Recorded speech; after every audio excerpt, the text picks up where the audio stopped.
Hi there, my name is Rautini Tiaiti, and I'm so grateful to have this opportunity to speak with you today.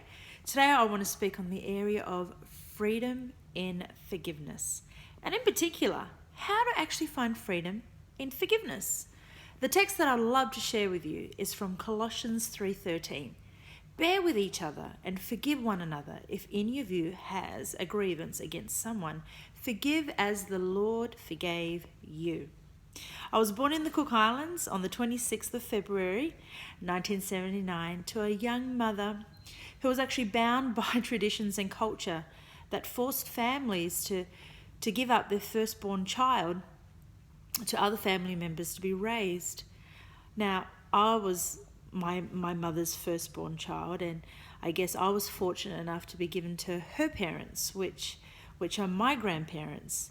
But this actually left her grieved and depressed, knowing that she had to give away the very thing that she loved the most to another family or to her parents to raise, and she did this when I was only 3 months old. So my mother and I parted. She gave me up when I was 3 months old, and I can't imagine what she would have gone through and what pain she would have suffered. On my arrival to my grandparents, my grandmother was diagnosed with breast cancer soon after I arrived on their very small island of Penrhyn. Now, Penrhyn was a very fair distance away from the mainland called Rarotonga, where my mother lived, and doctors recommended that my grandmother receive the treatment in Australia. So off to Sydney, Australia we went. My grandmother wasn't getting any better, so she decided to send news to my birth parents and ask them to come to Sydney and help her with her care and ultimately my care.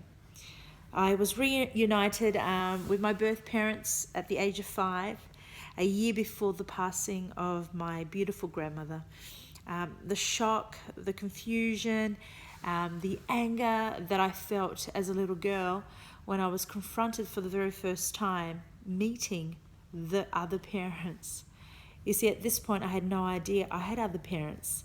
I wish I could say it was amazing, that it was a dream come true, but it was everything but that. And the truth is, we all struggled to bond with one another. I am now 40 years old, and over the years, I've had to learn to receive freedom in forgiveness.